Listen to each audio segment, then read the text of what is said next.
Time to do some sketchy shit. Doo-dah, doo-dah. Hope I get away with it. Oh, da doo-dah day.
Hello, folks, and welcome to Last Man Standing. I'm Dan Hollifield, and you're not. Count yourselves lucky.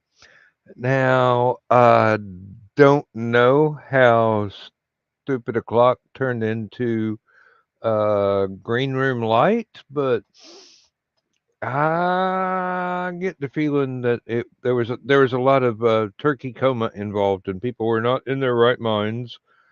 Well, I don't believe I've known what my right mind was supposed to be since the early 70s when I was a teenager, so very young teenager at that. But with me tonight, I have Aunt Donna right now. I expect Richie to show up sometime soon.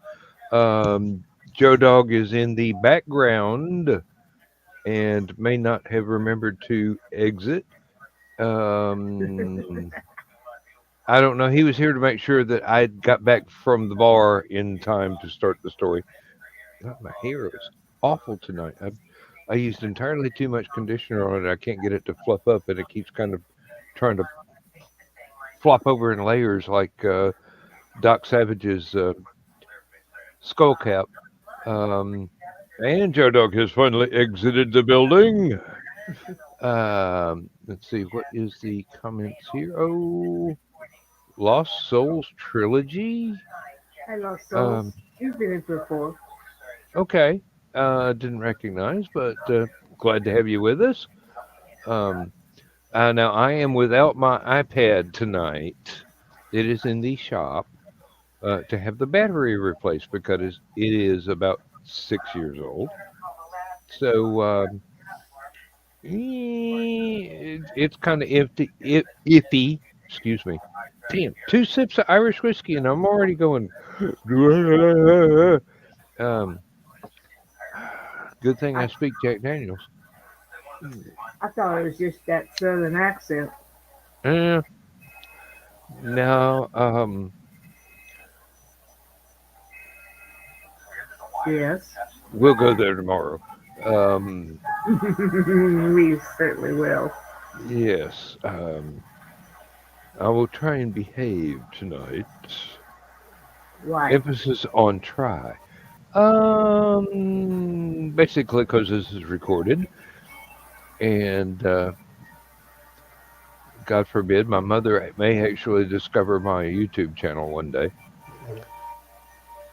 and I don't want to hurry her into the grave, but I would certainly have to stand still and take a spanking, and an 85-year-old woman that knows exactly how to administer a spanking to a wayward child, and not in one of the fun ways. Hello, Rich. I came in at the right time. The fun ways are down the hall and to the right. Just follow the red light.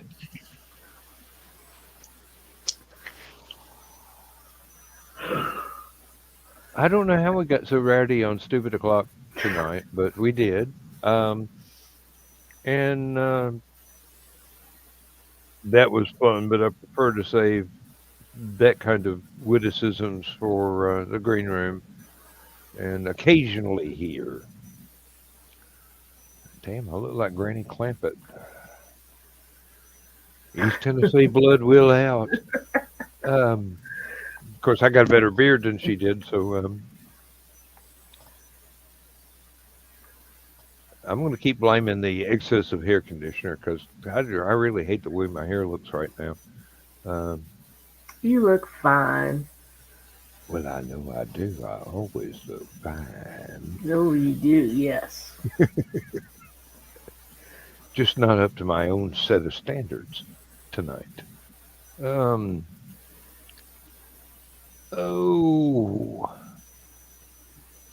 Got some Thanksgiving wishes from R. Sterling Esquire of the Wacky World Lounge earlier today. One of these days we're going to have to invite him on the show. Very interesting guy. Can't invite him to the green room because he does his own show on Friday nights. He'll probably be busy editing and stuff like that in order for the upload. Oh.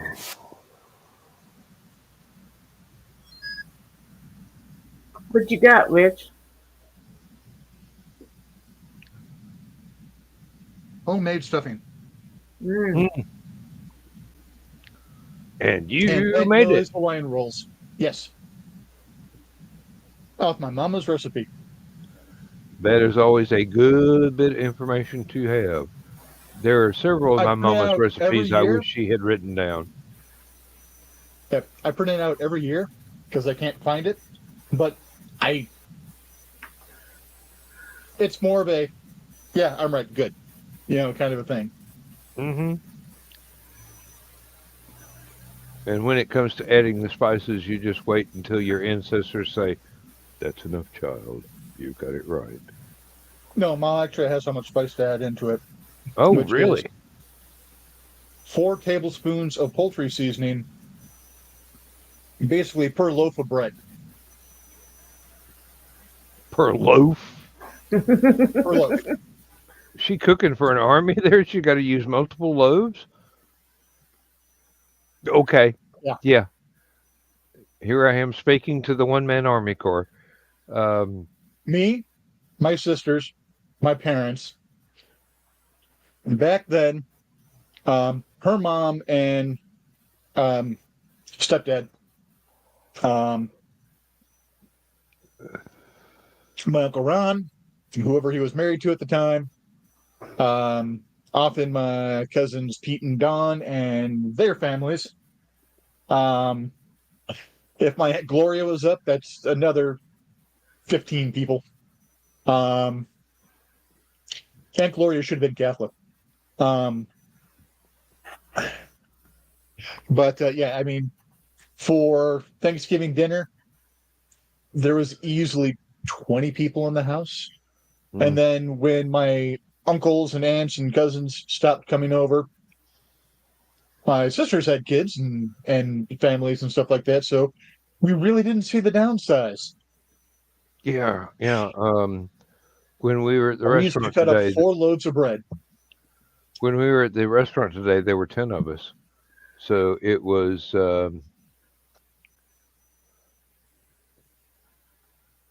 5 generations of just the family that lives right here. Now, if we had gone up to East Tennessee, it would have, it had the possibility to be somewhere in the range of 7 to 10 generations, and we would had to have rent the park again, um, because University of Tennessee doesn't really want to rent out their football stadium to us anymore. There was that incident where uh, someone built a still and the revenuers got called, and I had to drive really quick. Um,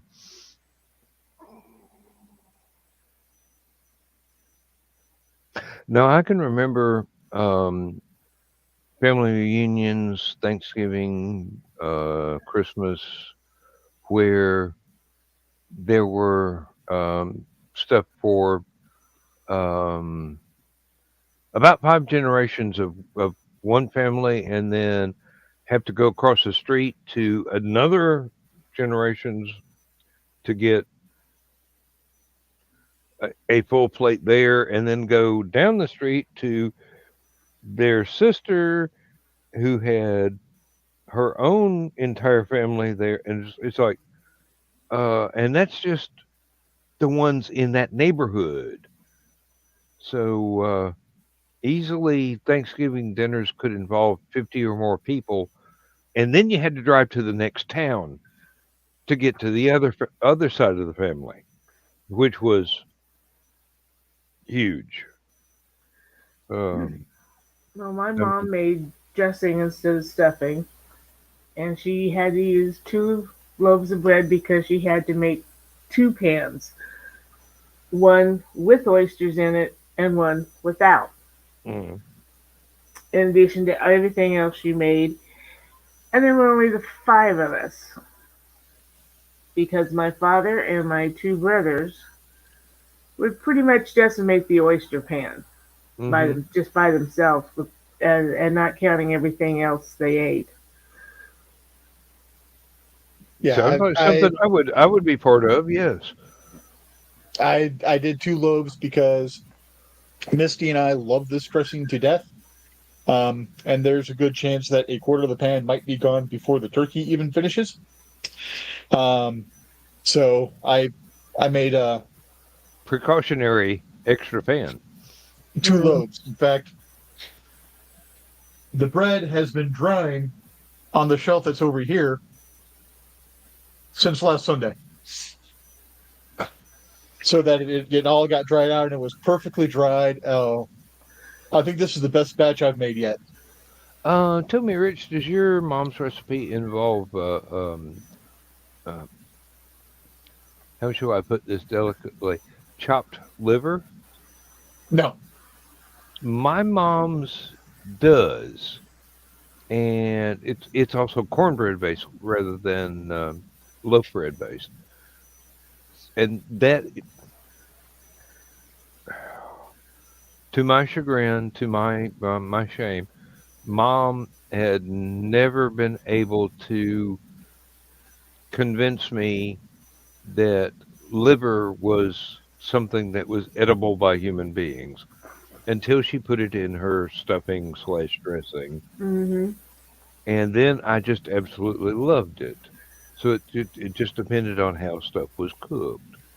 But I remember, Mom stuffing is just onion, celery, garlic, poultry seasoning, butter, chicken broth, egg, and the bread. very similar, very similar. Yeah, yeah. Mom had a few extra things in there, but I remember there were times when she would cook an entire dinner which involved liver, and I would toe the whipping rather than eat it. I tried, didn't taste good to me, No. which is the wrong thing to say to a Southern belle. Um, and I, I would not, and Lindsay absolutely loves liver, so I'm going. You want liver and onions? You have liver and onions. That's fine, honey. Just don't expect me to eat any. and Mom comes up with the dressing, which has teeny tiny chunks of liver in it, and I could not get enough. I guess Well, I because there's all the other flavors in there. it was mixed with everything else that was complementary to that particular flavor of that particular. Uh, would you call that a cut of meat? I would, yeah. Um, technically, um, last year when I was still at Dad's house for a little bit, one of the times we ordered out, for some reason he got a wild hair and wanted liver and onions. So I tried a little bit of his liver and onions, and I actually didn't mind it. Growing up, I hated liver. It might just be that my mom could not cook liver to save her life, because every time she made liver, the the second that meat touched my mouth, all the moisture in my mouth got sucked out, mm, and it was like I don't know how to describe it other than, you know, big gulp of water. So my mouth was plenty moist, and then yeah, put that in, and suddenly it just feels like dry and weird. mm. Yeah, With me, it was the actual taste, Carl not likes not liver and the. onions, and I'm like, Gilbert Street Cafe does a really nice liver and onion, so I hear if you want some, that's the only way you're getting it. I'm not cooking it.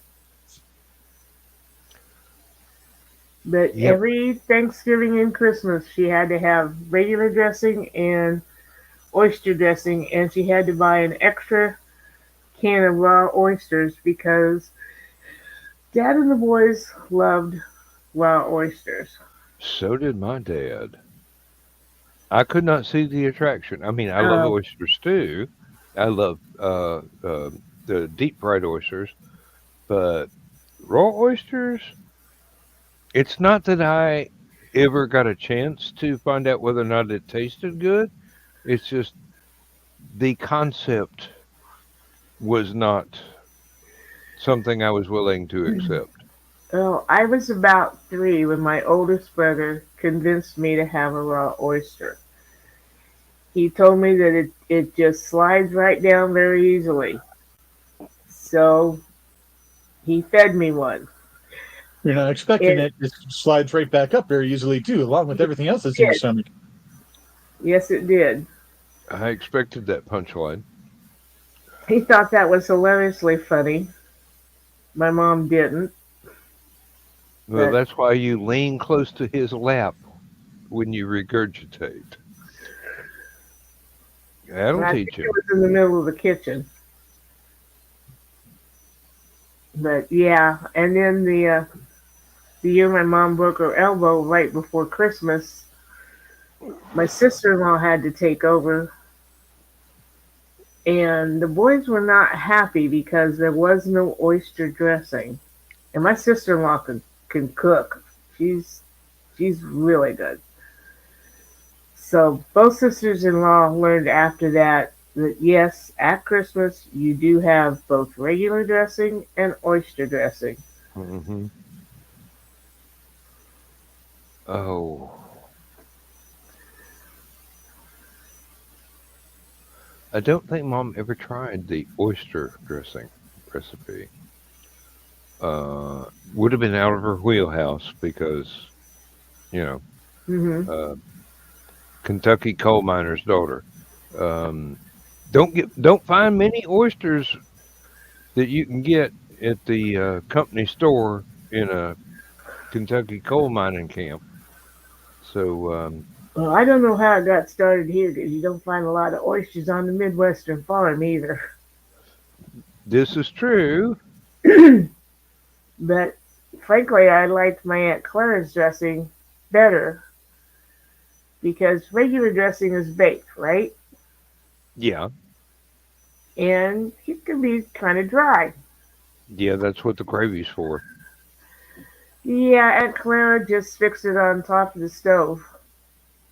Never baked it. And it was good that way. Yeah, I mean that's what keeps stovetop in business. Theirs is very good. I mean it's not traditional family, but for a dressing, Um, that is, It's a great quick substitute.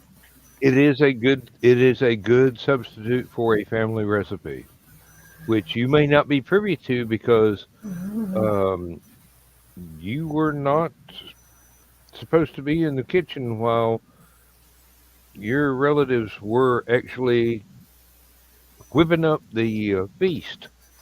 Um, That's the one thing I couldn't get out of. I had to help.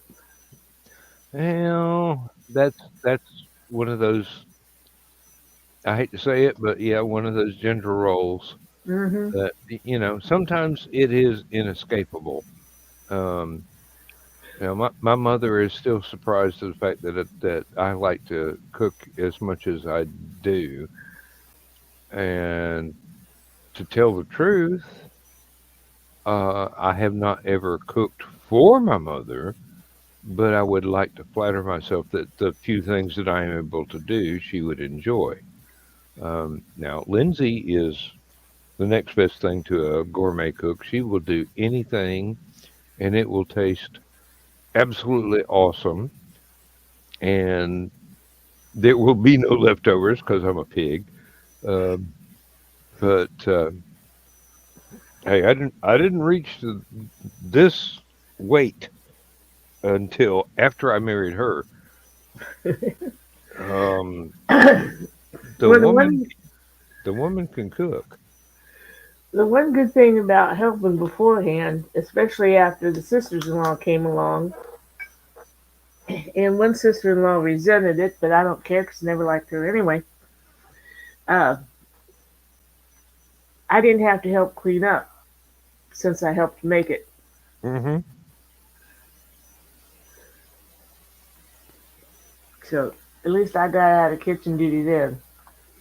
Now, I've got a favorite story about the day we got married. Um, we went down to the courthouse for uh, the ceremony and everything because uh, plans for an elaborate wedding fell through. So my parents are there because Lindsay's dad was over in England. My dad volunteered to give her away.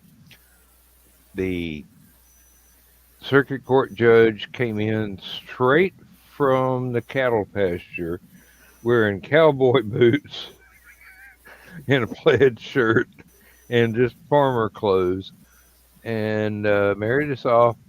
And we went straight from the courthouse to get into mom and dad's Toyota van, where we had to go 5 hours drive north to get to family reunion. And it just happened to be the celebration of mom's mother's, I think, 98th birthday for the family reunion.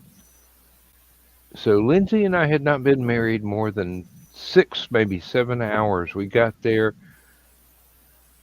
My Aunt Mary took Lindsay in hand and led her into my grandmother's kitchen and gave her a head of cabbage and a huge knife and said, "You make the coleslaw for the family reunion dinner." Now, there are women that have married into the family that were never allowed in Granny's kitchen or were only allowed after a long probationary period. My wife, after coming in and going, "Hello, hello, I'm Lindsay. I'm glad to meet you. I'm Dan's wife," and straight in the kitchen. They go, "Okay, you're part of the family. You're accepted right now." Um, I told her what an honor it was to be invited in. We went through the entire thing, and there might have been 30, 45 people there. I mean, we had to eat in shifts. The table was too small. Um, and the living room was full, and all my uncles and my dad were sitting there watching a football game in the living room, and I kind of tried to hang out in the kitchen because I kind of had honorary status there because Granny used to invite me in there and tell me to go in the drawer where her special treats were stored, and I got a moon pie and a RC cola every time we came to visit out of her stash. I didn't know that until later. I didn't realize it was hers. I thought she was keeping that there for the grandchildren, but no, that was hers. So I was eating her moon pies, and she forgave me. Um, but after Well, she didn't just we forgive you. figured, She gave you permission if she told you to go in there and get Yeah. them. I mean, yeah. Um, After the meal, everything, everybody started bringing plates in, putting them in the sink. Lindsay walks up to the sink and starts washing dishes without anybody asking her, without anything. And it was either Aunt Mary or Aunt Jerry, one of my mom's sisters, said, "Honey, you help cook. You don't wash dishes. No. The younger girls are going to do that. The outlaws. They're going to do that. Not the in-laws, but the outlaws. They're going to wash dishes. That's their job. They got to do something here." And Yeah, one I'm of going, first family oh, dinners, Misty tried that, and my mom's like, "No, that's what the grandkids are for. You relax." yeah, exactly. So Lindsay wound up in the living room with my mom's grandmother, and the menfolk had been removed from the vicinity.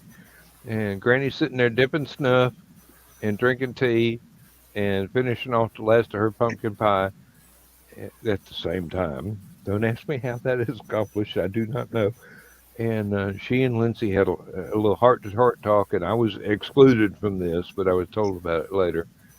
And it turns out that not only did Lindsay make an enormously favorable impression with all the ladies in the family, she also made an enormous impression on my grandmother. And hello, Joe Bachman. Howdy. Hey, Joe. So that's a precious memory right there. I mean, that was the day we got married, and uh, mom and dad paid for us to have a hotel room for our honeymoon weekend, and we got to. It wasn't a picturesque view. They put us on the back of the hotel facing the mountainside. We could see llamas because the hotel had llamas, but we couldn't see the lake or anything out front. And Lindsay got introduced to biscuits and gravy the next morning at the hotel breakfast. And the hotel cooks were also grandmothers. And it was really good. Biscuits and gravy, scrambled eggs, toast, just all fried apples, just everything you would want out of a family get together breakfast. But this was provided by the hotel.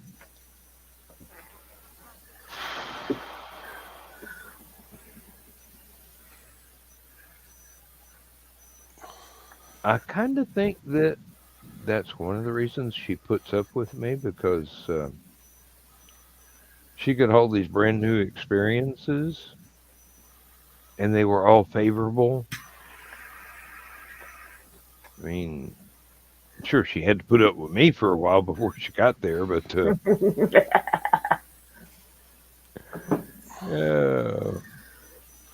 it's like the family reunion is like if you could imagine a a huge family feast for Christmas and Thanksgiving combined and feeding 50 people in East Tennessee. So ain't no telling what's going to be there. Somebody could have went out and got some fresh venison or whatever. It's happened before. All kinds of things.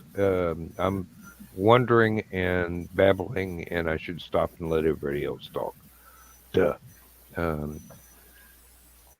if anybody wants to know the details, wait till I actually publish Midnight on the Tractor of Introspection, my biography. And if that day ever comes, you'll get even more of an insight into my character than you've ever wanted. Yeah, my one sister-in-law almost had a revolution on her hands because my brother was a hunter Yeah. and always, got deer, and so she made a deer roast for Christmas. But she was smart enough to announce it ahead of time, and was told that if she wanted my niece and nephew from my other brother to eat anything, she better have a turkey there. So she had both. Yeah. But yeah.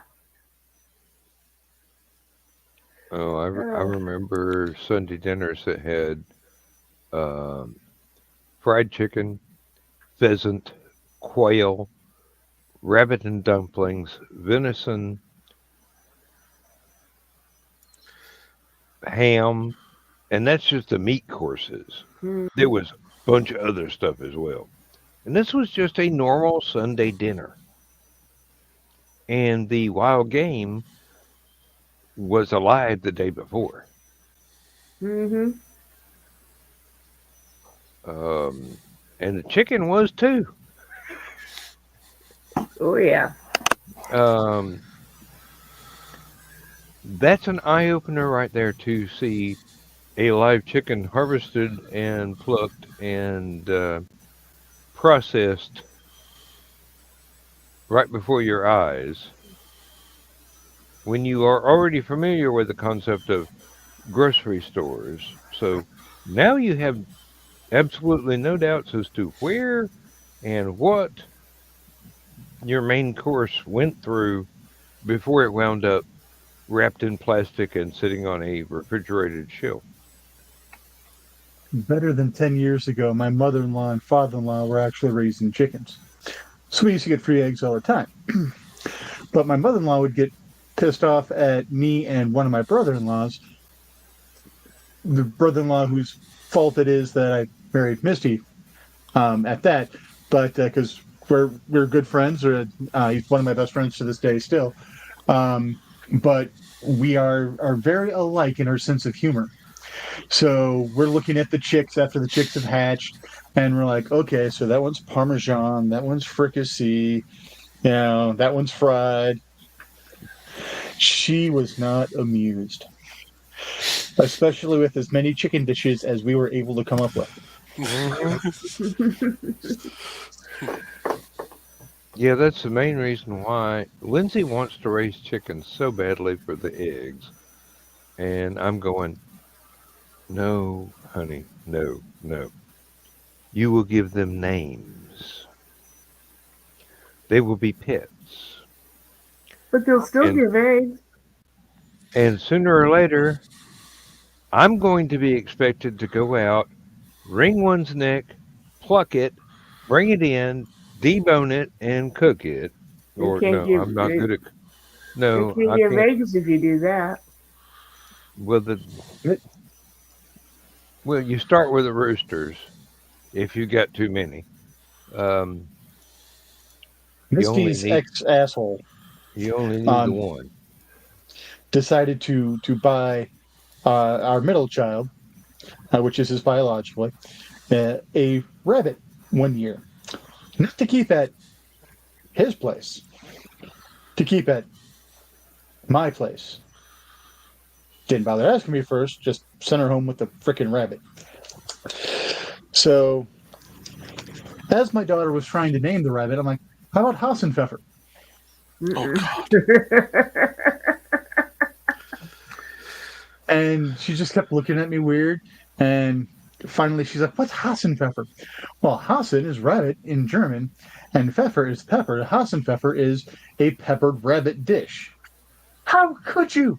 That's good eating. Mm-hmm. Mm-hmm. Don't be surprised if one Easter morning it's on the stove. It really. Rabbits And the don't thing is, lay rabbits don't lay Easter eggs. it wasn't a tiny rabbit either. It was a huge sucker. More like a hare than a rabbit. Well, I used to go and help my cousin check his rabbit traps, and I mean, rabbit trap. He would build them himself, find a rabbit warren, and shove the open end of the box into the rabbit warren, and sometimes he'd scatter them around along the game trails. And if a possum or a raccoon ever got into it, he'd just burn the box because no rabbit would ever go in there again once Mm-hmm. they found that scent. But he would do all the butchering and whatnot, and I stood there and I watched and I go, I know they taste good, but suddenly I don't want to eat them anymore. And I think Dad finally came to the same thing about hunting deer. It's just one day he said, I've got the bead on this beautiful doe, 140 pounds, would have fed the family for weeks and weeks, if not months. And she looks at me, and I'm just looking down the sights, and I go, I can't pull the trigger. I think I'm through hunting. I'll stick to fishing from now on. And that was Dad. I mean, seriously, raised to hunt, raised to fish. One day, look the deer straight in the eyes and go, I can't do this no more. That's why you're not supposed to look them in the eyes. Yeah. Not that I will turn down an offer of someone else's venison. Mm-hmm. They can harvest all they want. If they want to give me a little bit, I will eat every bite of it and be thankful to Saint Bambi for this meal that we're about to consume. But no, and I've never been that much of a hunter. Um, I got taken out hunting a lot, but I'm just too soft-hearted. One of my nieces was eating a hamburger and she's like, Grandma, this is the best burger ever. What is it? I didn't realize which niece it was that said it, so I said Bambi burger. My niece was like 7, 8 at the time. I ate Bambi. No, I'm probably more like her mother. Grandpa killed Bambi's mother? Probably. If it wasn't Grandma that did it, I got my ass whooped. I bet you did. you stood there and took it like a man because you knew you had earned it. Oh, now Mom has given me given me permission to hunt deer on the family farm because they will come up and they will tear down the fruit trees trying to get to Mm-hmm. the apples and pears and whatever. And I'm going, well, I won't need a deer stand. All I got to do is stand still on the carport and wait till they come up to the tree and boom. But I've never done it. And Mama wishes I had because they tore down all the damn fruit trees. Uh, Everything except the fig tree because it doesn't bloom at the right time. But the apples, the pears, the peaches, deer will decimate that stuff. Mm-hmm. Pop used to take me squirrel hunting. And as I think back now, we didn't have a lot of squirrels in the yard back then. Uh, 2 + 2 = 4? yeah, we had to go out in the pasture to find squirrels to shoot at. And Went now I'm squirrel living hunting. Oh, sorry. in town, and I've got more squirrels in my yard than I ever saw out in the woods. Because ain't nobody hunting in your yard. Have I Now, told you? Richie? We have black squirrels now. Oh, really? Mm-hmm. Yeah. My brother-in-law's wife has this strange idea of how the black squirrels came around. A regular squirrel mated with black cat. That's not how genetics works. That's not how any of this works. This isn't the island of Dr. Moreau. Yeah, really. Well, what can I say? She probably should have been on a short bus. This is not the green room. Otherwise, I would say something totally inappropriate involving the genealogy of politicians. When Carl said that, he looked at me and said, "Well, she is a blonde."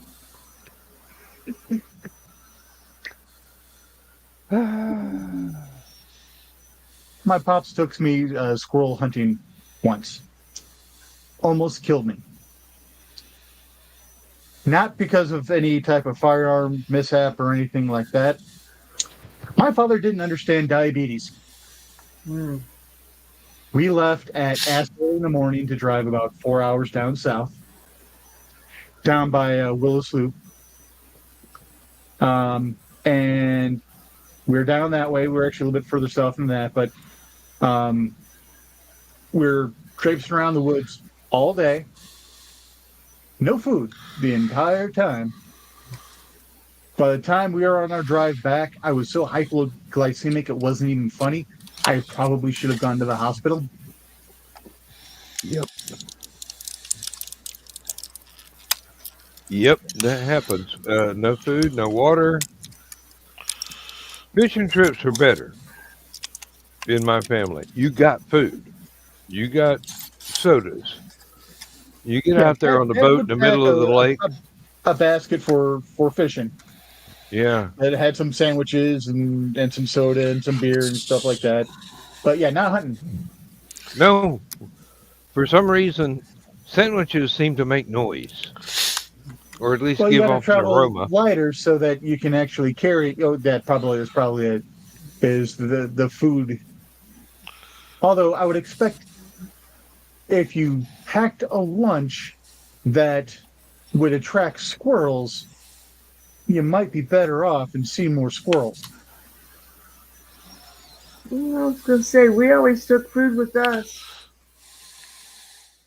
Because I've never met a squirrel that isn't a hungry little bastard. Yeah, my first popcorn. I've met some squirrels that could probably out-eat me. Yes, those words are in the proper order. Sorry, I went off on a tangent. I'm not gonna argue with you.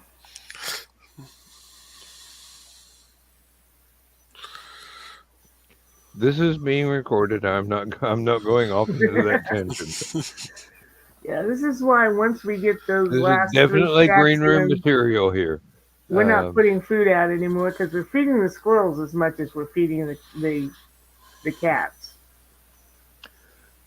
Well, here it's raccoons and possums and squirrels and this is just the bird food. There were raccoons that feared me at my old house because I would come outside and I would just start hissing at them and chasing them. Like, one of them's coming after us. What the hell? You're supposed to be frightened of us. A possum maybe, but ain't no need to be frightened of a raccoon. My two-handed practice sword. I used to carry that with me outside, and I used to slam it against the side of the trash bins when they were in the trash bins.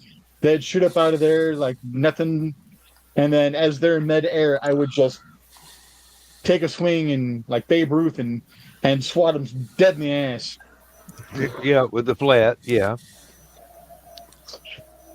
Flat edge, didn't matter. It's a plastic weapon. Oh, plastic. Okay. It, Plastic it's my weapon. trainer. Yeah, it's my practice trainer.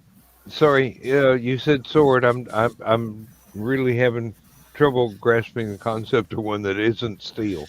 Um, all of mine are. I can't practice with them except to go outside and chop trees down. Yeah, I wouldn't take my life steal after him because there's too much damage for or too much risk of permanent critical damage to the animal if I used live steel. So I would just use my nylon plastic trainers. That's why I got the whip. It makes noise and stings. Donna, don't smile too broadly. Yes. We saw those eyebrows kick up. All Never I been have is a used on, buggy whip. Donna's like, never "Don't been put me used to on the human time, Daddy Lid." beings. Never been used on human beings, unlike the handcuffs.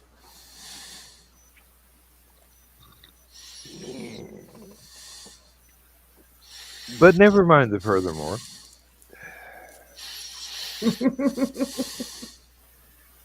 All I got's a buggy whip. I don't know whatever happened to my dad's bullwhip. If it didn't get regular treatment with settle soap or whatnot, it probably is a little bit dehydrated by now. Yeah, every bullwhip I owned was a $5 county fair special. Ooh, there's a company that makes some really good ones, but you do have to take care of them like you would a saddle or a pair of boots or a holster or whatever that's good leather.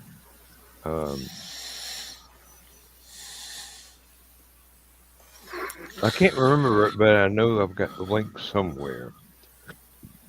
Got one to go with steampunk costume, and I investigated the company, just doing research, trying to figure out whether or not they were turning out quality before I spent my money. They were very popular with the cowboy shooters and reenactors, so I figure good quality there, and mail ordered it, got it here, and I go, this is a dangerous weapon. Seriously. Took it outside and was cutting leaves in half off of trees and chopping branches off, just snapping the whip back and forth. Nice piece of kit.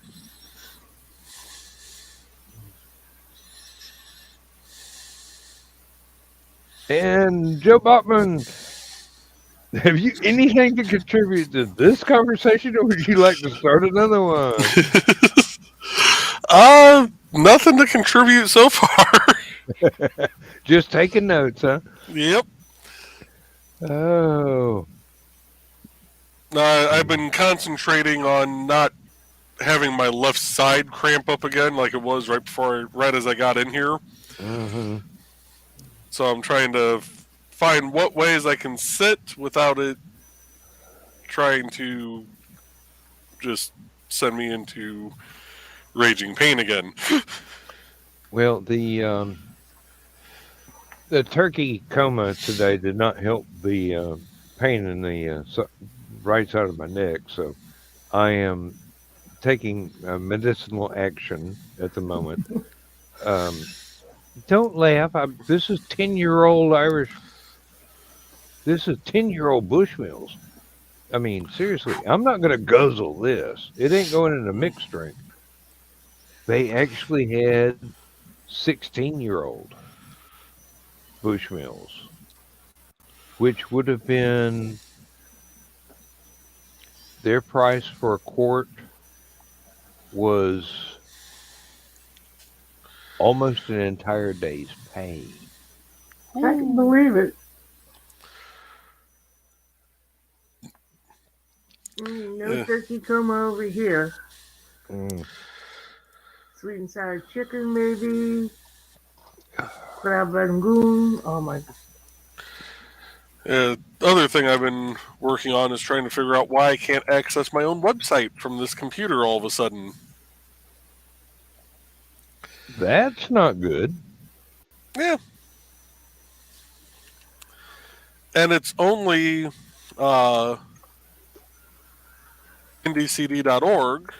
I can still get to Nick's website. I can get to every other website that I have hosted under the same account, except for anything attached to that domain. And it's even to the point where Outlook won't download the email messages from that domain. Well, it's more than you accidentally banned yourself. This is something serious. And here's the kicker. I can access it from my phone, my iPad, my Mac, any other device that is on this network. But not the one you're actually using. Yeah. That's spooky. And it just happened like literally overnight. So I've been trying to diagnose that. I'm going to have to just hop on the Mac tomorrow so I can get all these updates done to that site, but it's driving me nuts not being able to access it from here. Well, according to my publisher, the Spaceport Bar book will be reissued and back up on Amazon this weekend, before the end of the weekend. Nice. Nice, yes. Well, Finally. now, emergencies have happened before, so I'm taking that with a grain of salt, but that will be incredible, yes, because I've already got like 3 people that want the ebook that didn't even know I was a writer 2 weeks ago. So I'm going, well, we'll see. I'll tell you when the reissue, the re-edit comes out. I spent part of last week trying to find the message that gave me permission to shop the original manuscript to another publisher, because Amazon might get picky about taking one publisher's work down and putting another publisher's work up, even if it has the same title. So I finally found that. I looked through about 7 years worth of emails in 5 or 6 different folders, and then I go, oh, wait a minute. I didn't only communicate with that publisher through email. Let me pull up my Messenger. Sure enough, that's where it was, in Messenger. So I had to do a screenshot and send that to my new publisher and go, well, I hope this is what you need, but it pretty much all of it is spelled out. Yeah, it's I am relieved of the contract from the first publisher now. So, and I am relieved I've got the second publisher now.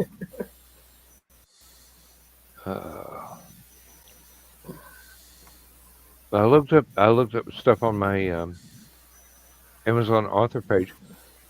There is some person trying to flog stuff that is still available on Lulu.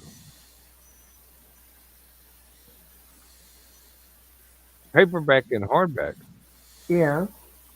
And ebook for like 99 cents, $1.99, I forget which.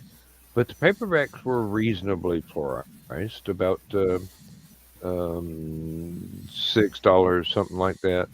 And the hardbacks, 15, 20, something like that, because of printing costs.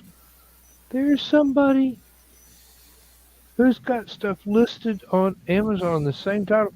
They're trying to flog paperbacks for $60 of this one title, and they're not even one of the writers that's in the anthology. This is just somebody that had bought a bunch of copies, and now they're trying to drive the price up like it's unavailable any other way. That ain't true. You can go to Lulu and get it cheap. Uh, you don't have to pay some, well, I hesitate to say collector, it's some speculator's price because all the names involved. A lot of the folks that had written these flash fiction stories are now recognized authors selling their stuff under their own name, and this was back when they were just getting started. So historically, maybe, but $50 for a paperback? Are you kidding me? Well, it's amazing how many different people you see reselling the same book on Amazon.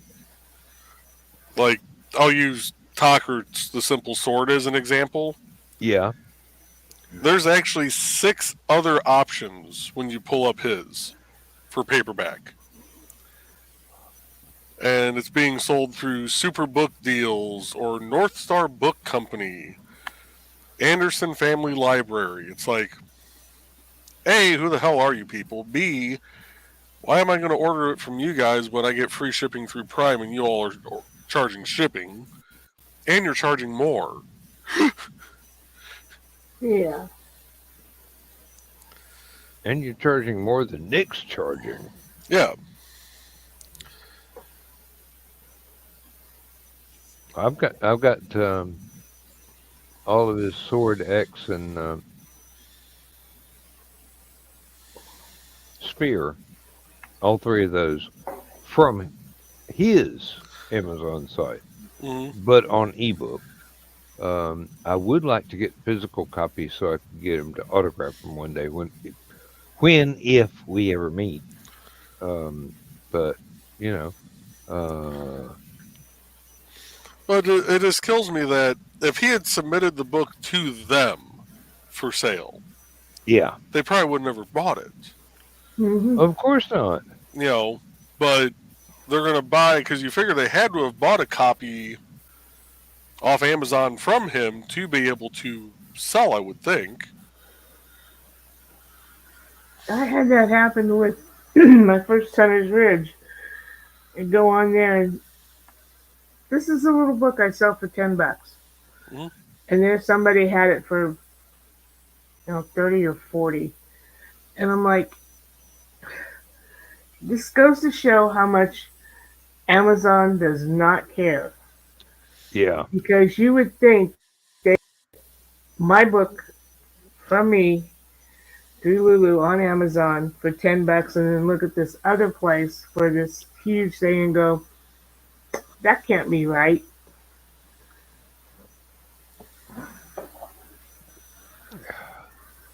And the inflated price doesn't even include an autograph. Mm-hmm. Yeah. But Amazon's just worried about getting their share. Yeah.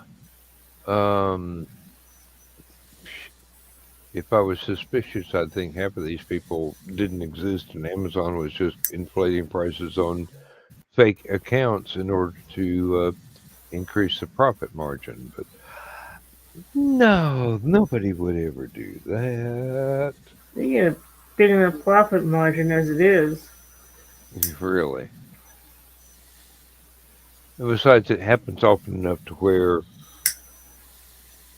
it wouldn't be a live person involved with it anyway. It's all bots doing this stuff.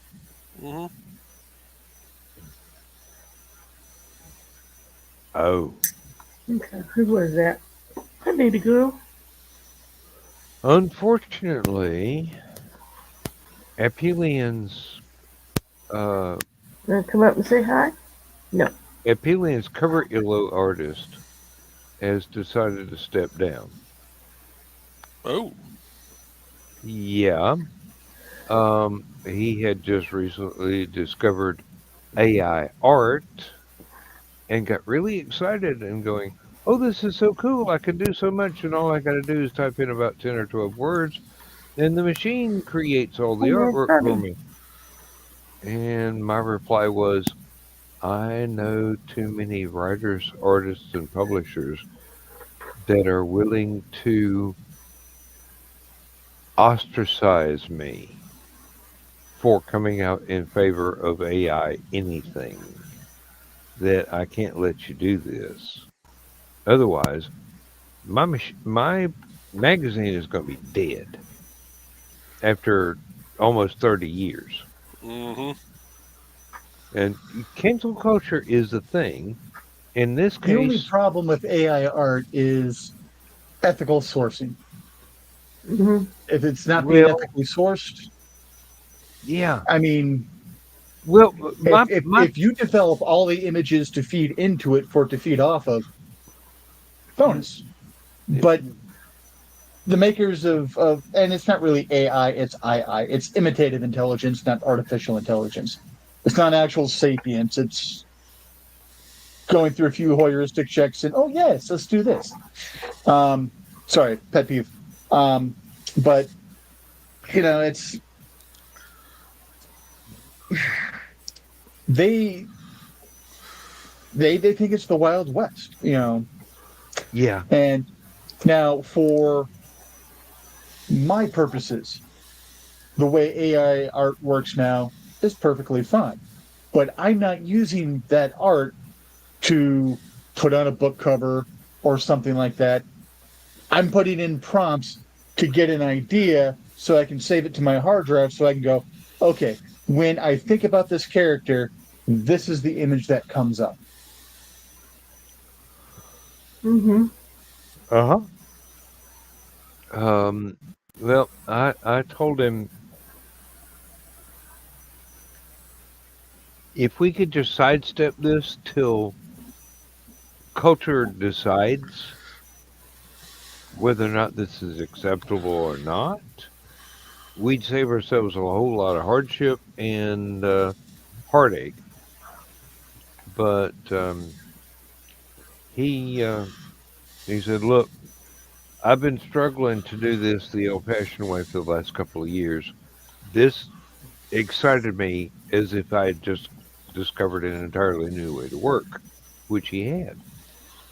And I'm sorry if you're not willing to accept this. I'll do one more cover the old-fashioned way for the December issue, and then I'm going to step down. And I hate the fact that we're going to lose his input for the artwork for the covers for that. I'm hoping he's still going to send us stories because he's a very good writer. Um, but I can't, as a matter of policy, endorse this until public opinion makes up its mind as to whether or not yes or oh hell no. So, as long as it's bouncing back and forth between the two, I can't let the magazine have an opinion. I can't have it Hmm. have an official position. Um, from what I saw, the artwork was that he had done was decent. It was not as compelling as the astronomical photographs that he had been using to make the covers before. It was very imaginative, but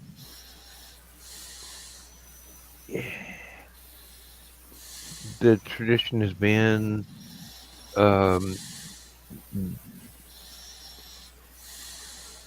basically astronomical photographs with uh, attribution to the institutions that provided the photographs, the space telescopes and the institutes that study them and that sort of thing. And to go to um, something that didn't supply the attributes to the original photographs Mm-hmm. that were modified didn't sit well with me. And I'm just going, this is too new. We can't jump on the bandwagon right now. Maybe once the public makes up its mind as to this is bad, this is good, we can make a coherent decision. Right now, I can't do that. I don't have all the information. So he's going to step down. And as with everything else, default on the magazine, Haha. I'm going to have to start doing cover art myself. Oh, No, no, I don't want to be on camera, Daddy.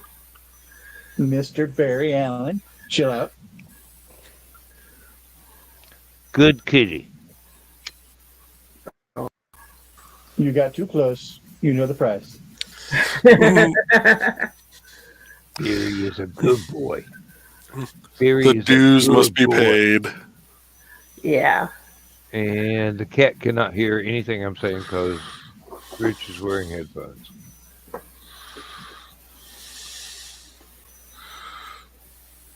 Barry Yeah. is a good boy.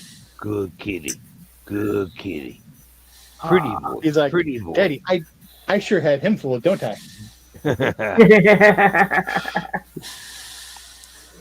Oh, and Christian is with us. All right, buddy, you can bolt now. Oh, nope. You're Oh, comfortable. there's a person I haven't seen in quite some time. Hello, Christian.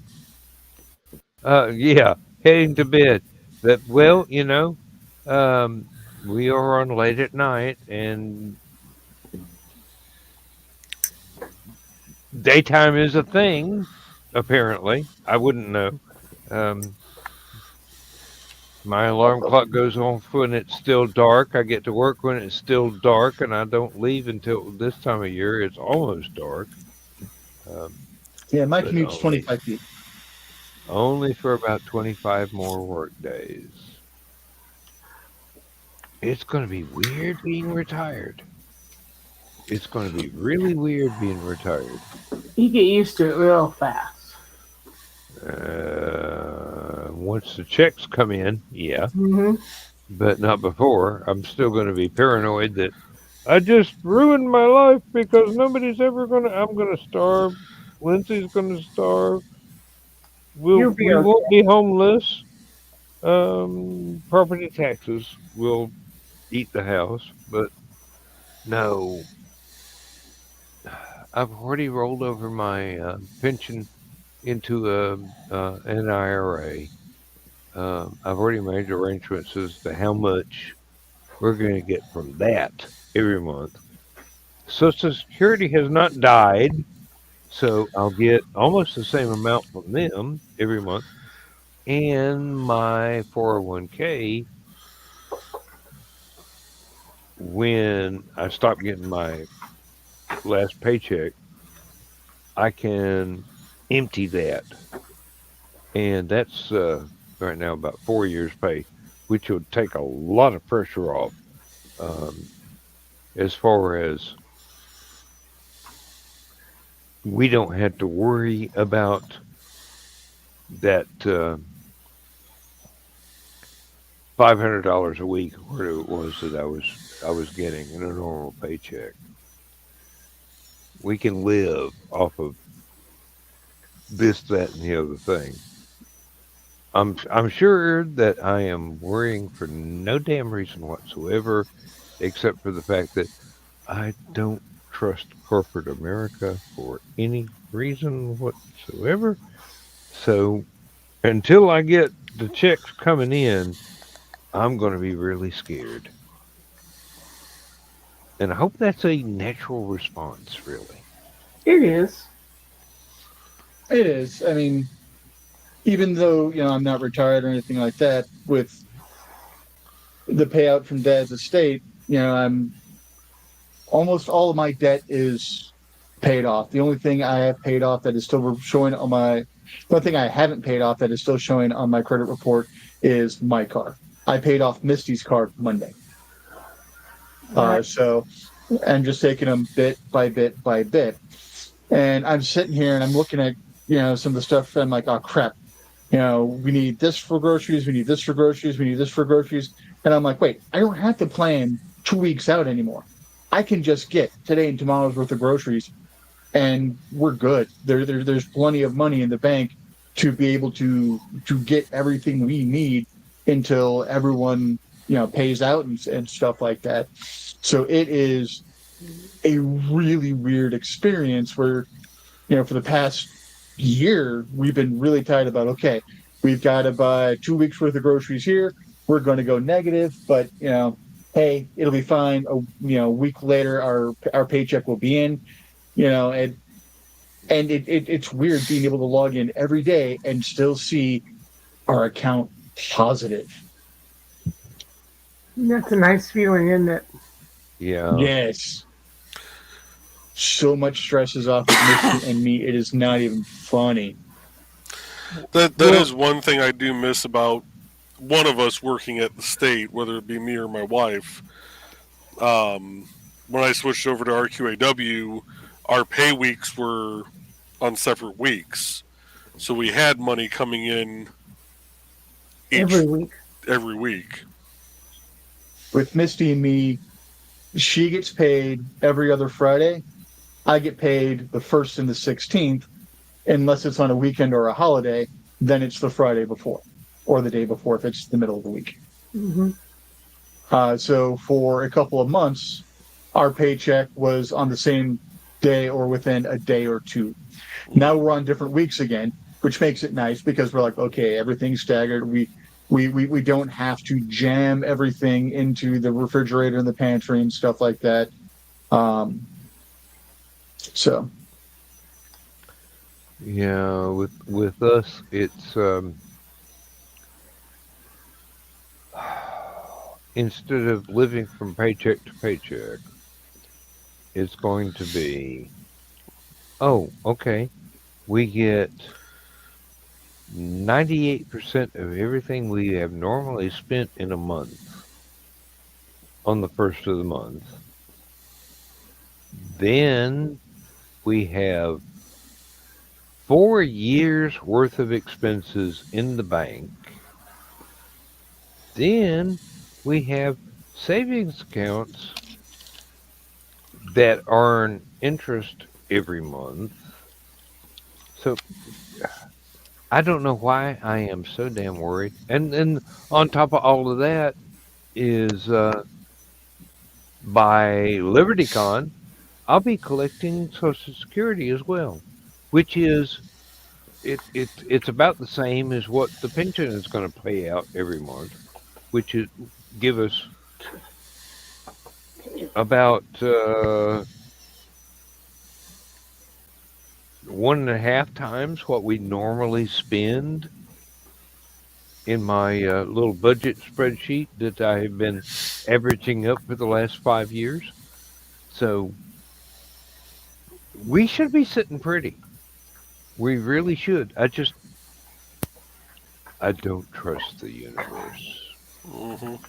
I really do not trust the universe. Anytime that it is possible for me to be screwed over, I have been screwed over. And not by people I know, but by impartial powers that be. Yeah, that's the only way I trust the universe is to, bend me over, go in dry with a cactus, and there's individuals in my life that get mad at me because when things start going too well, I'm like, all right, I'm going to step off the curb and get hit by a bus. I'm looking for the other shoe to drop. Why do you always have to be so negative? Because if I don't look for this, the world is going to hit me with it. You know, Mhm. if I go, oh, I'm going to step off the bus and step off the curb and get hit by a bus, Kate's going to be like, damn, he's expecting it. We can't do it now. I have Eyesight. always said the world is in no danger of being hit by some massive meteor or some volcano blowing its top and destroying everything because I'm still in debt. And the universe would not be so kind as to relieve me of that debt, even if it killed me. It will wait until I no longer owe anybody anything. And then the fucking world will end just when I was beginning to enjoy not being in debt. Oh, you're comfortable. Bonjour. Yeah, really. Large rocks fall from the sky. Oh, no. But I got paranoid over one of the previous elections and a particular candidate. And as soon as he announced his candidacy, I go, I'm tapping into the 401k. I'm paying off the mortgage. 100% gone. Because I don't want to be homeless just because a moron got elected. Sure enough, stock market decided to go, ooh, it's time to be a roller coaster. This week you got this much. This week you owe this much. No, no, not playing that game. Cars paid for, houses paid for. Um, the biggest expense we're going to have to worry about after I retire is getting health insurance. Aside from that, the precautions I have taken over the last 30 years should have us sitting pretty. Now, if I can find insurance that costs me not much more than $100 a week that I have been paying through my paycheck, okay, we'll chill out a little. But I just don't know. It scares me. It relieves me. It's traumatic, and it's been something I've been waiting for all my life. Retirement is one of those things that until you've got all the bells and whistles accounted for, it's going to be nerve wracking. Got to fill out all the paperwork. Got to make sure that all the T's are crossed and the I's are dotted. And Uncle Sugar gets his share. Um, we'll see. I mean, yeah, I don't. I know I've got no reason to be nervous because I've got friends that have gone through the same thing, and they go, "Oh well, I've got more money than I've ever had before in my life," and I'm going, "Good for you." Just be I've prepared never for, understood that feeling. just be prepared to have your Social Security taxed. I counted on that. I've already got it in the calculations. I mean, I've been running spreadsheets for about 6 or 8 years now. Social Security taxed. Anything that I earn off savings accounts taxed. Um, anything I get from the IRA taxed. Anything I get from the 401k taxed. I'm Uncle Sugar gets paid no matter what. Hmm. Well, we expected it. We just didn't expect $3,000.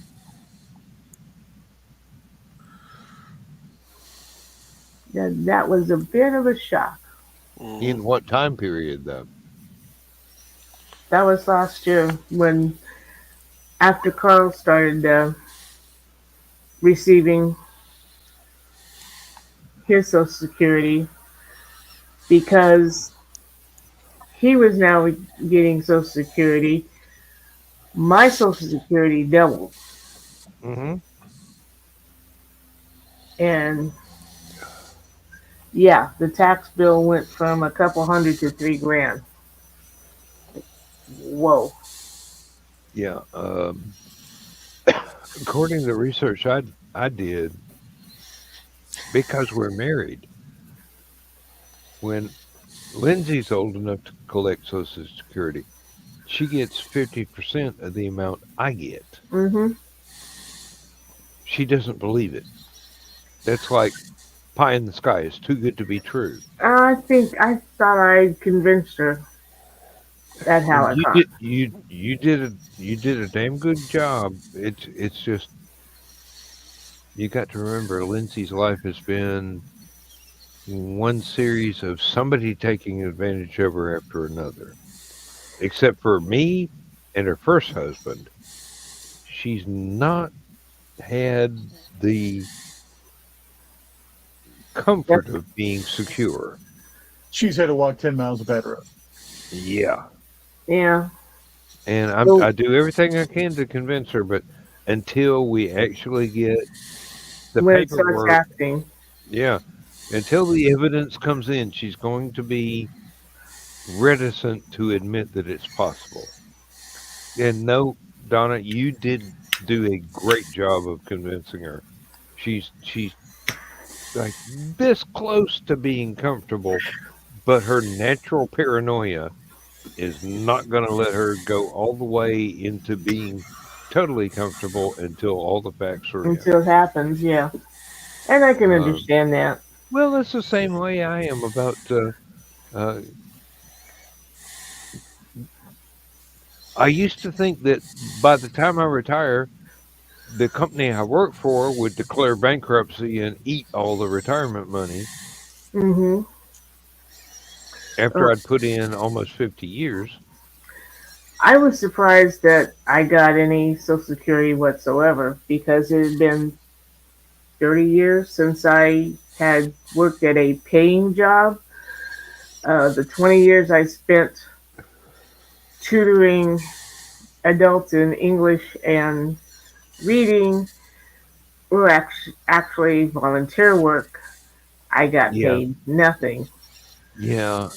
So, Lindsay's worked up. Lindsay has looked up her work history and to collect her own Social Security, since she is an American citizen, even though naturalized rather than natural born, she would have to get a job and work for another 2.5 years.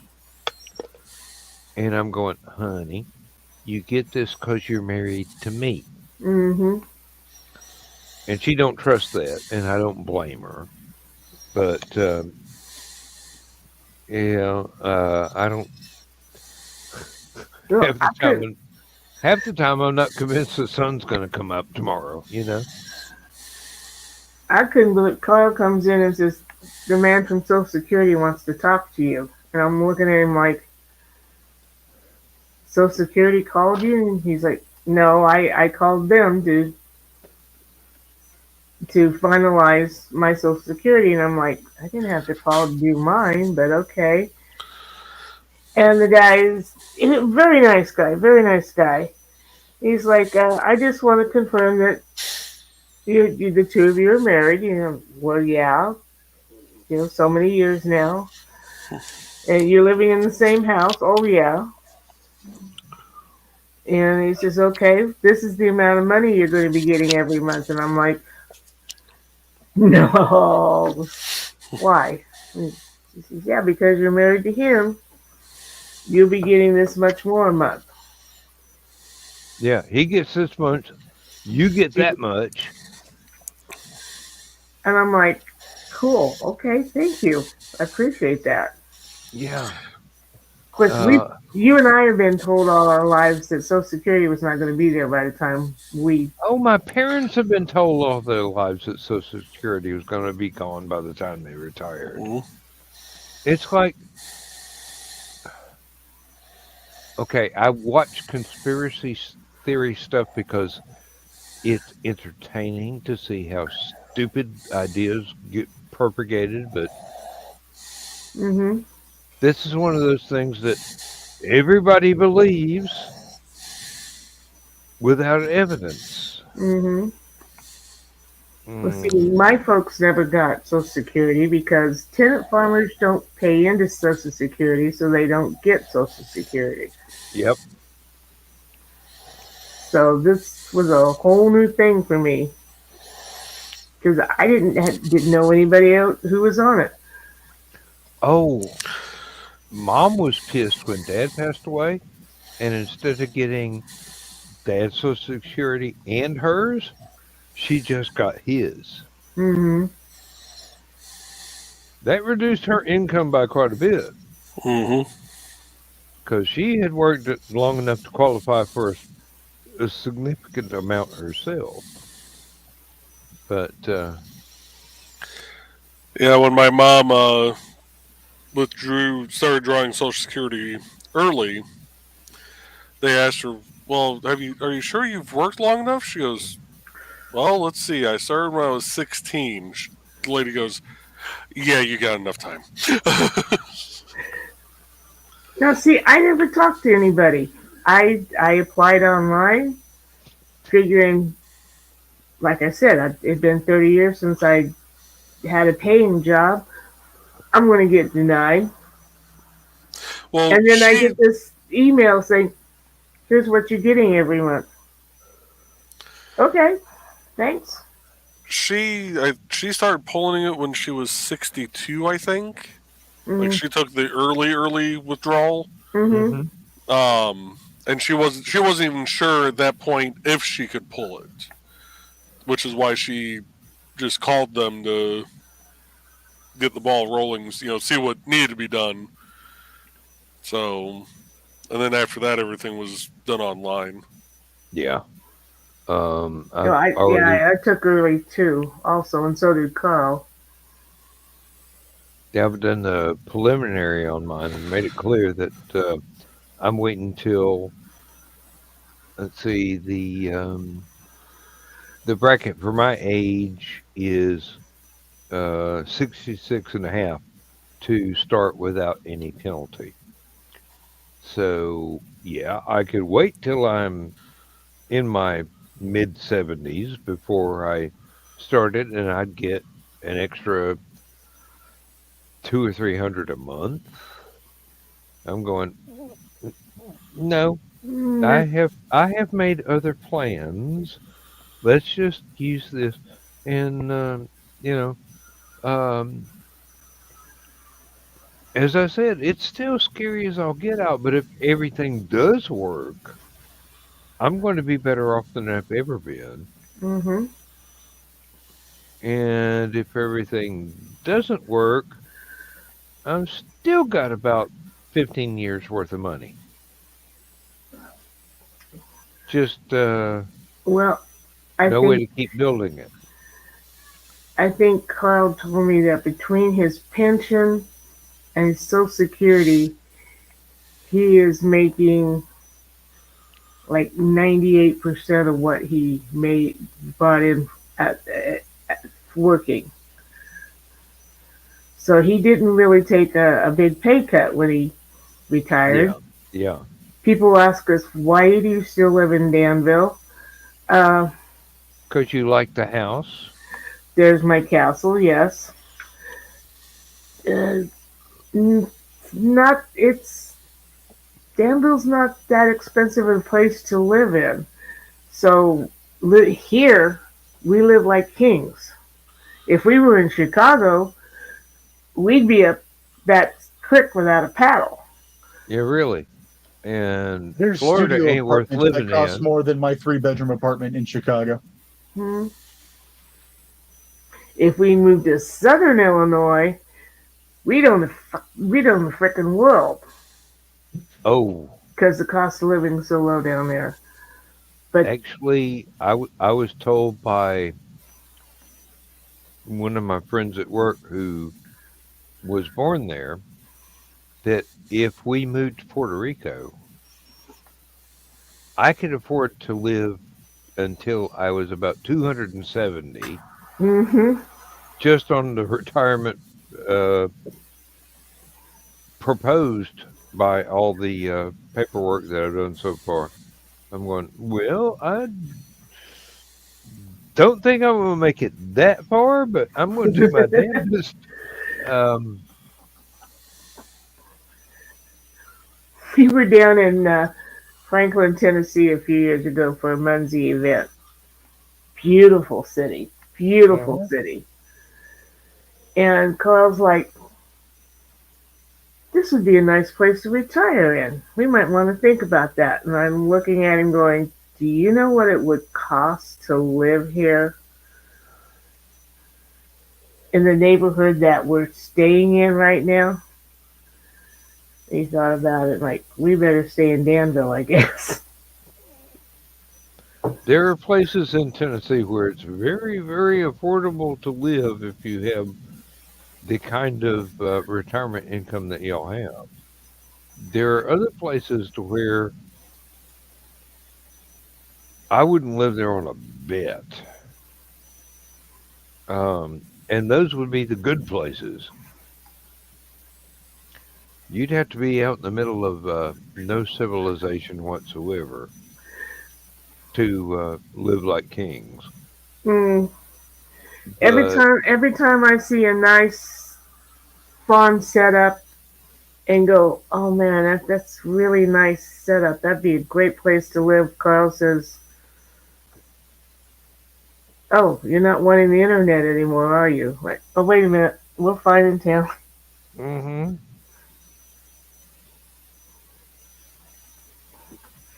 Two I, dre- words: satellite internet. Ooh. I kind of dread the day that uh, we have to make a decision on what to do with what my brother and my sister and I will inherit because thankfully none of us want somebody else to live in the family home once mom's gone. Mm-hmm. But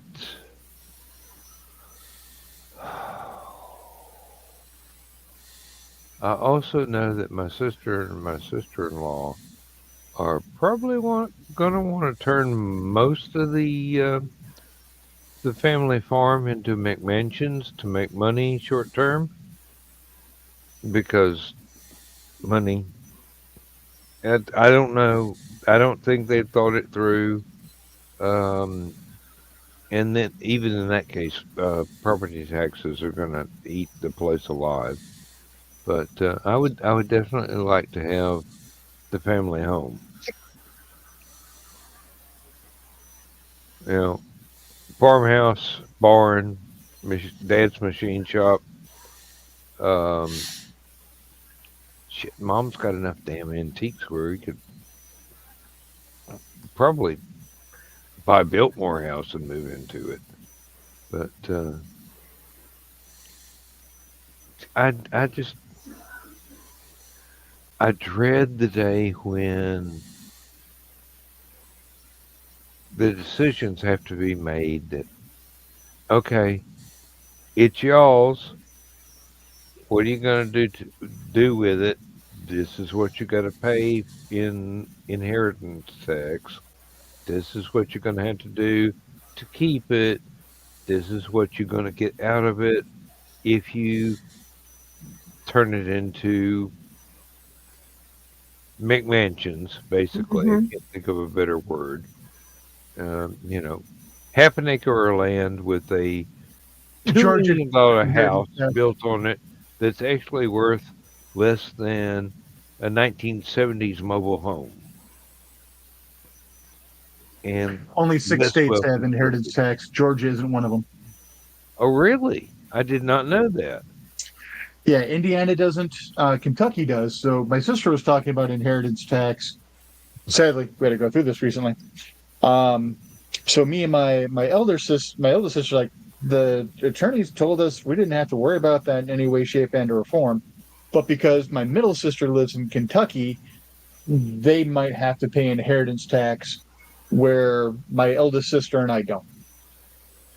Well, luckily for us, then my brother, sister, and I live within 15 miles of each other, right here. Iowa, And Kentucky, my Maryland, brother already has a Nebraska. house on the family farm.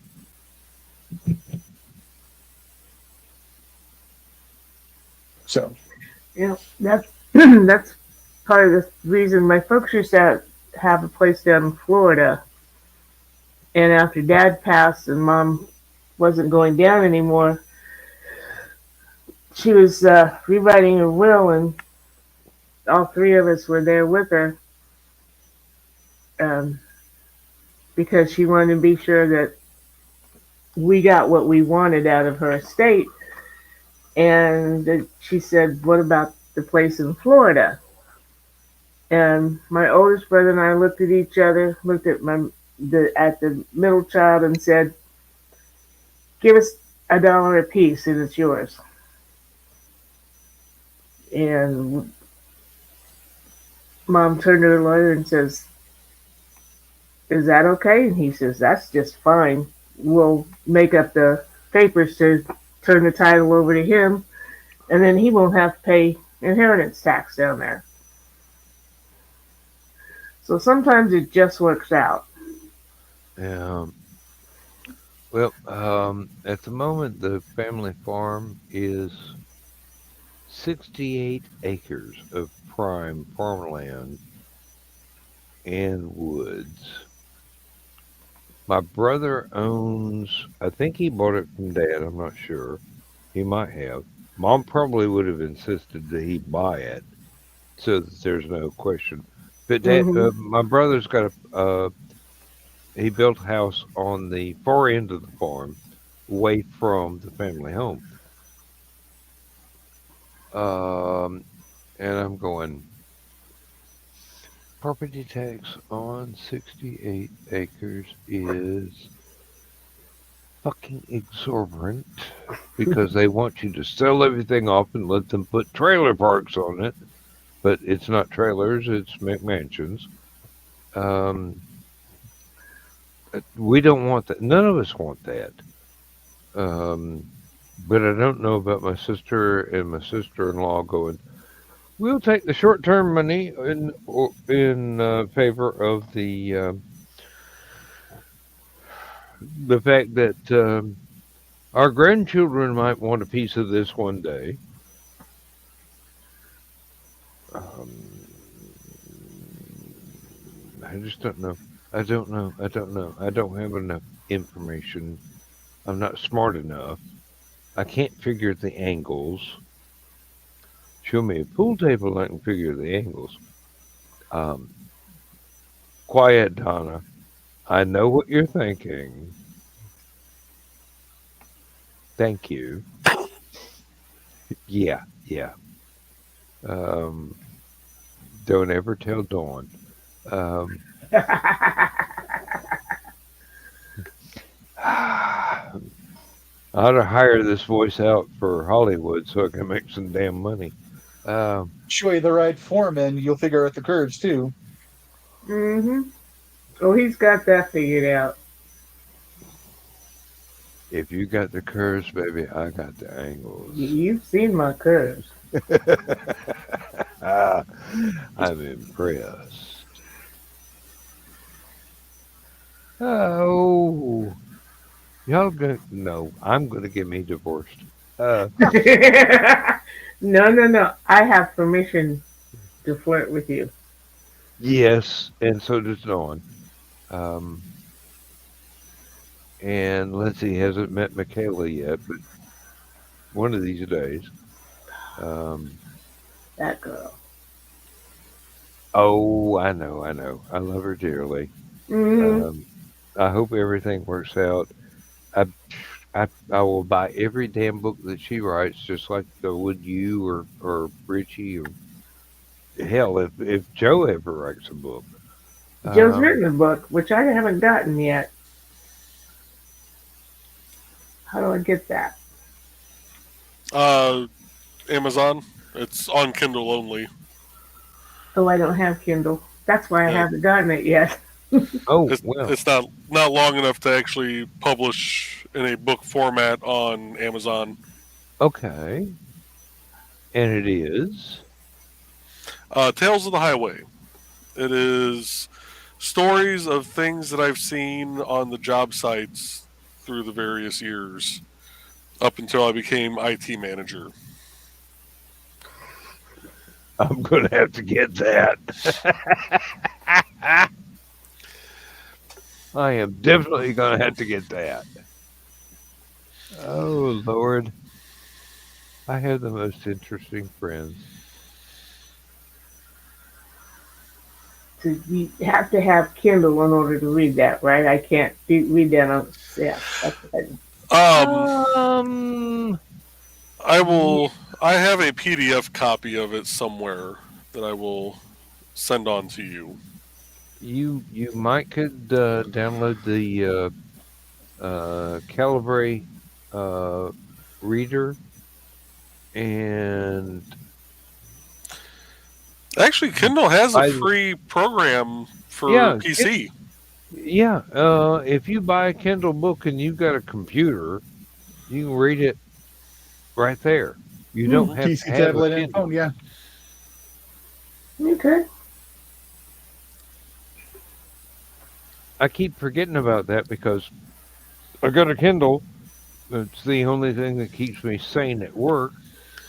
It's not a Kindle, but I have the Kindle app on it, and Yeah, one of yeah. my favorite books, which is free. Actually, two of my favorite books, which are free, are from Kindle. Um,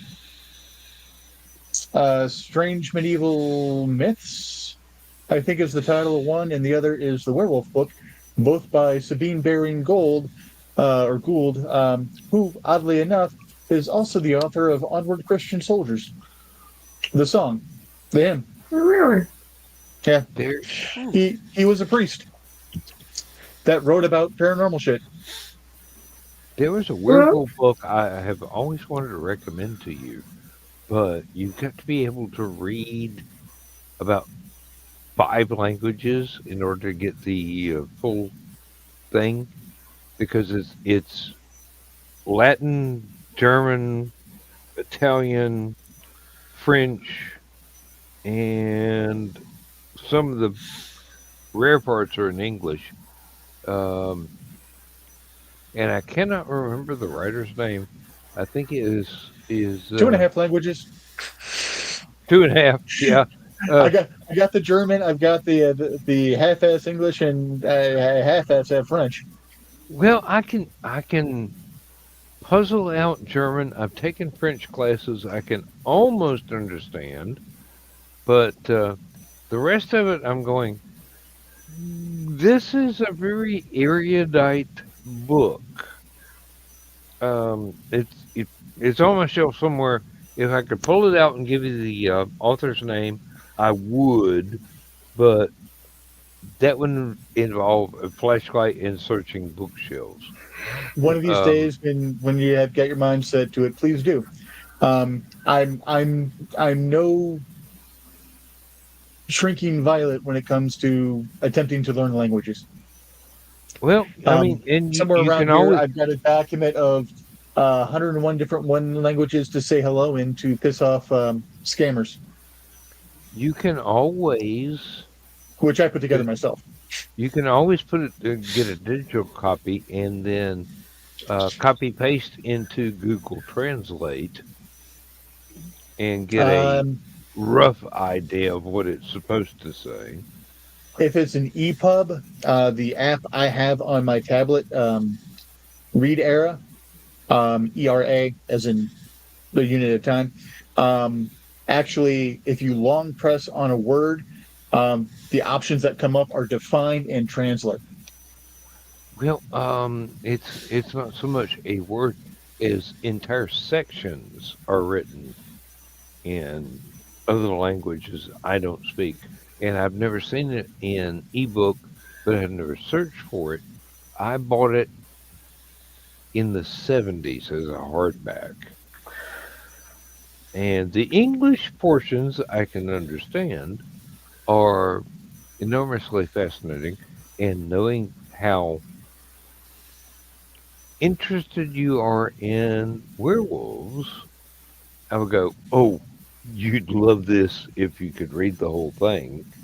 But covers a lot of Oh, ground.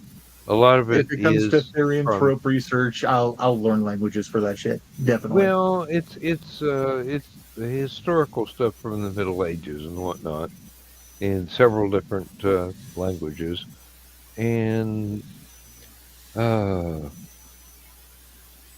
Montague Montague Summers. might be. Um, I think I have a copy of that somewhere. it like I said, it's a very college professor sort of book because nobody else can read all this shit at one time. Um,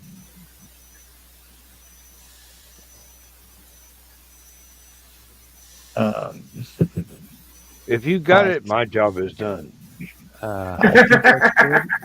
Because I know Montague Summers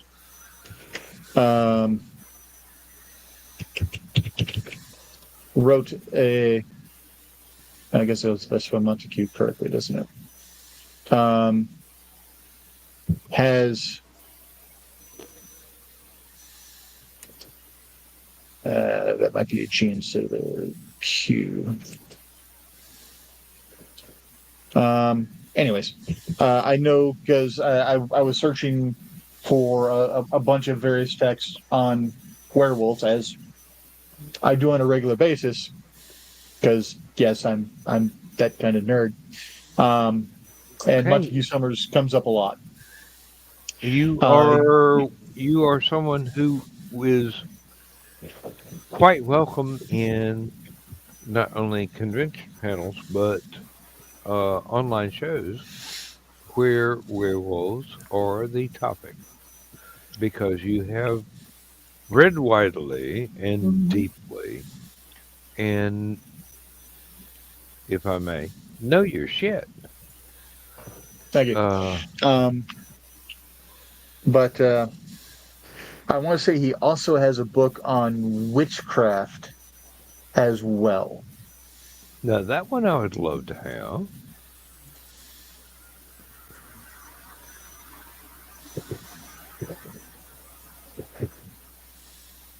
And I got all kinds of Amazon free book credits that And keep I don't remember if I expiring have every that month. in PDF or if I've got that in EPUB. I've got it in hardback. But like I said, I bought this back when I was in college in the 70s. Yeah, because I want to say he wrote in no more recent than the 18s. I want to say it was older than that.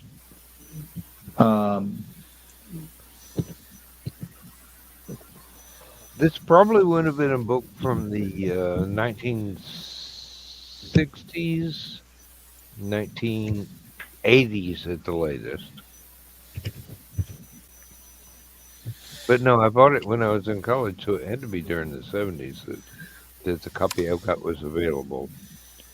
Born in 1880, died in 1948.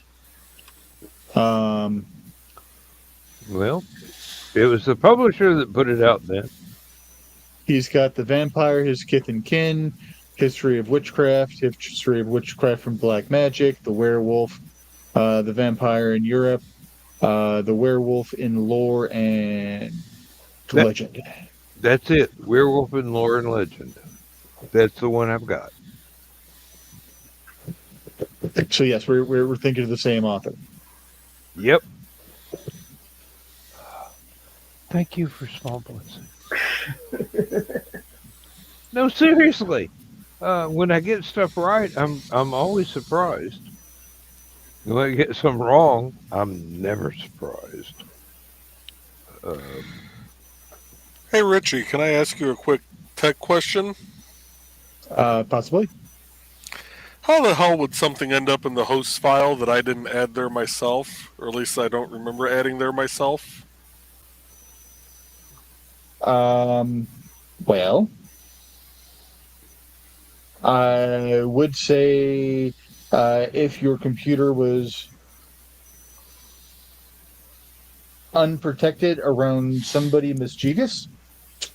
But I mean, Or save any as if any you were in a any hurry. any type of weird corruption, something tweak out while something else is happening, it's possible for a file to overwrite. I mean, look at the normal dot for anyone who uses Word. That can be overwritten fairly easily on accident. Same kind of thing for the host file, but it's kind of harder and fewer things muck with the host file. But considering the development and stuff that you do, it might be a line of errant code you have in something else that accidentally tweaks something over there. Yeah, guess what my issue was with getting into my own website? Your host It was file is blocked. pointing It to was one. blocked in the damn host file. So, funny story. Back when I started supporting the firm, I worked for a company called SEI, and we were an overflow help desk and after hours help desk. SEI had several different contracts. I was on the contract for the firm I work for now, and another friend of mine was on a contract for a large publisher, one of the largest publishers in America. And it's the kind of company that every second their presses are down, they're losing tens, if not hundreds of thousands of dollars. Every second the press is down, they're losing tens to hundreds of thousands of dollars. So,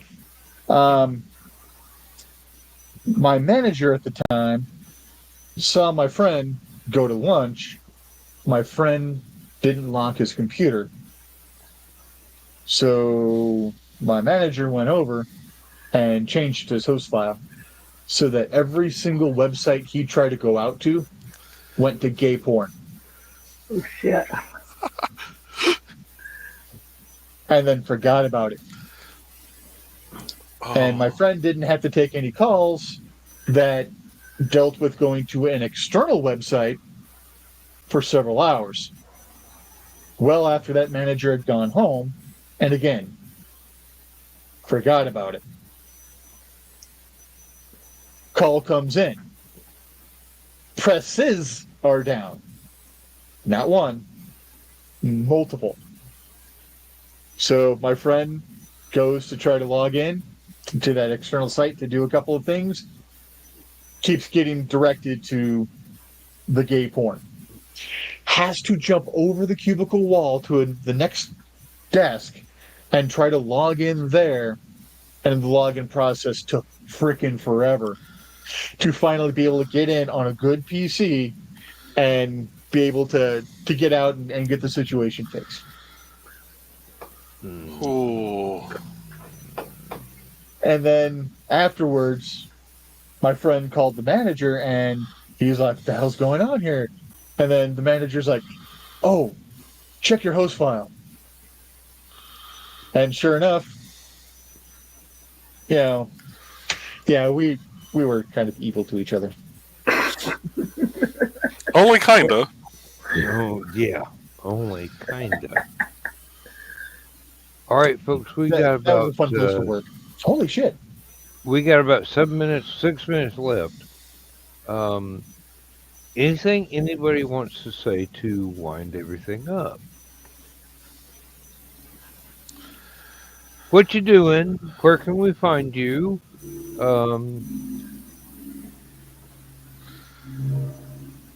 Well, I would say, why should we care? But everybody here is very interesting, so that's why we care.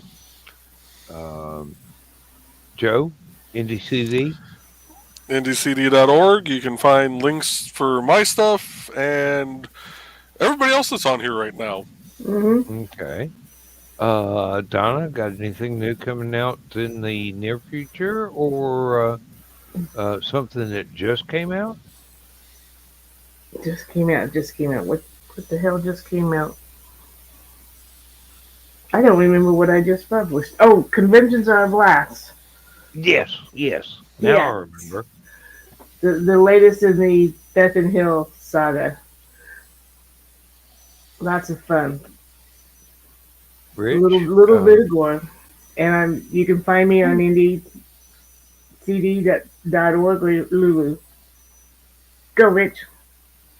You can find me on Indie CD as well, spouting, modeling, philosophy, and random thoughts, which you can find my YouTube channel through Indie CD.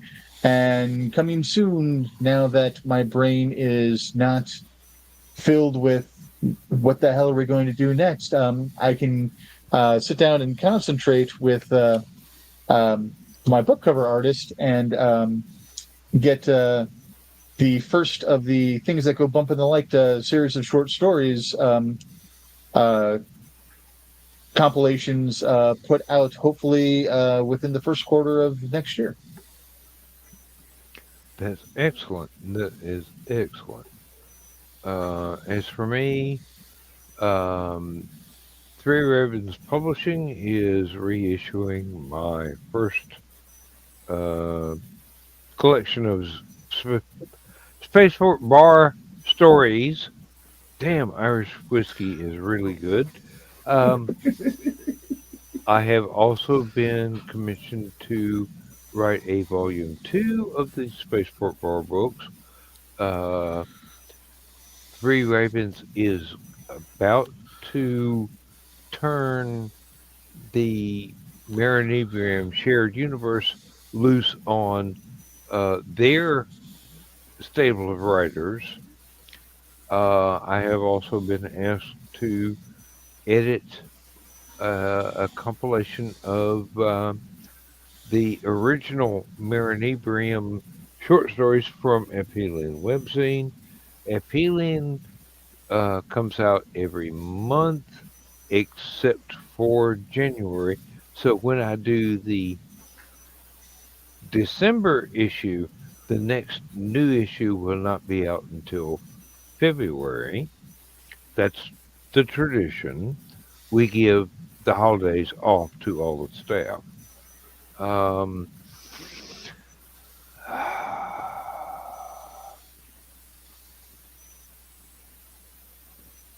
there are other peripheral things that are, it'd take too long to explain. Um, don't have time to explain. Let me sum up. Um, Get out of my head. Let me explain.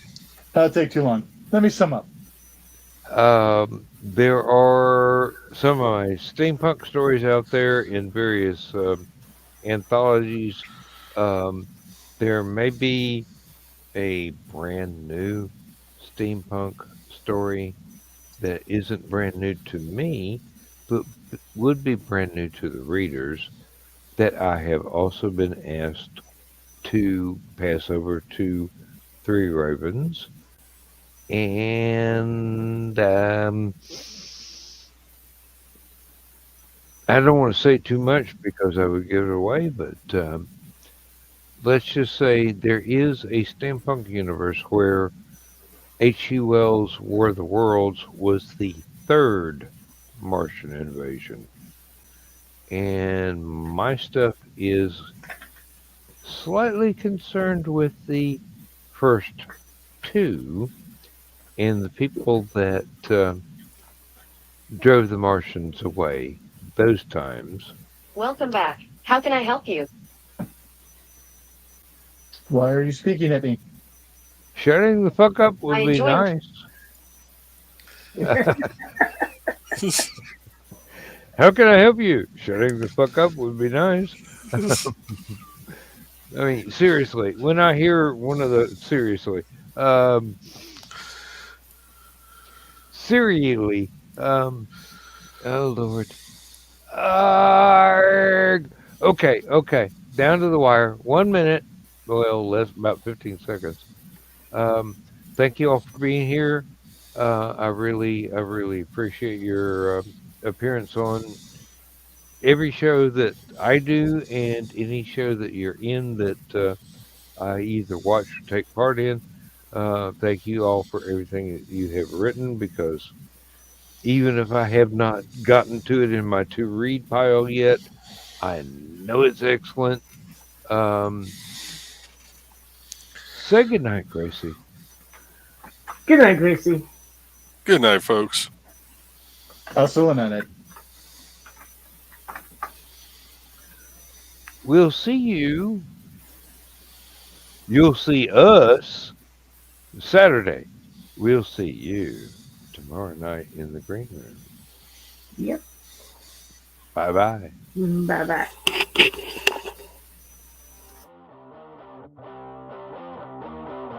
Transmission overload. System will shut down.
System will shut down. System will shut down.